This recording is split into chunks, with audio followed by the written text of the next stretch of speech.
Iba panahon na, habang hindi pa natin nalilinis yung buong hanay natin, nahihigpitan ulit yung internal discipline na yan, tigilin na muna itong estilo ng war on drugs para hindi madagdagan yung libo-libong Pilipino at ngayon pati mga dayuhan na napapatay sa gitna nitong kampanyang ito.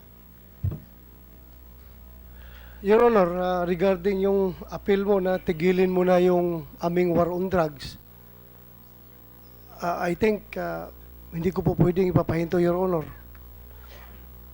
We have the Or sir, momentum, Your Honor. baguhin yung estilo. Yung estilo, Your Honor, at saka yung sabi ko nga, yung sinabi ko kanina na one step higher dapat yung aming efforts sa internal cleansing as compared to our efforts sa war on drugs.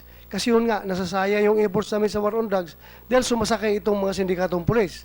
So, yun nga, kung andito yung level ng war on drugs namin, dapat ganito yung level ng aming internal cleansing para maunang ma-cleanse muna para maging epektibo kami sa aming war on drugs, Your Honor.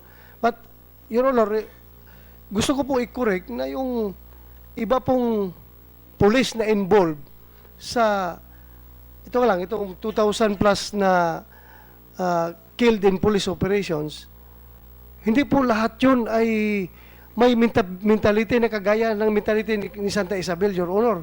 Marami po dito matitino na police na involved. In fact, maraming patay sa amin, Your Honor, 33. Kung meron 2,000 plus na namatay na mga civilians, meron din patay sa 33 at saka 100 plus na wounded, Your Honor, sa encounter, ang actual encounter with drug personalities.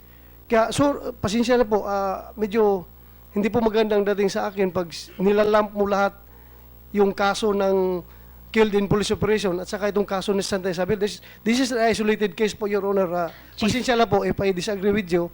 Pasensya lang po, but really, isolated po, Your Honor. Marami pa po mas matinong police na nagbubuhis ng buhay sa aming war on drugs.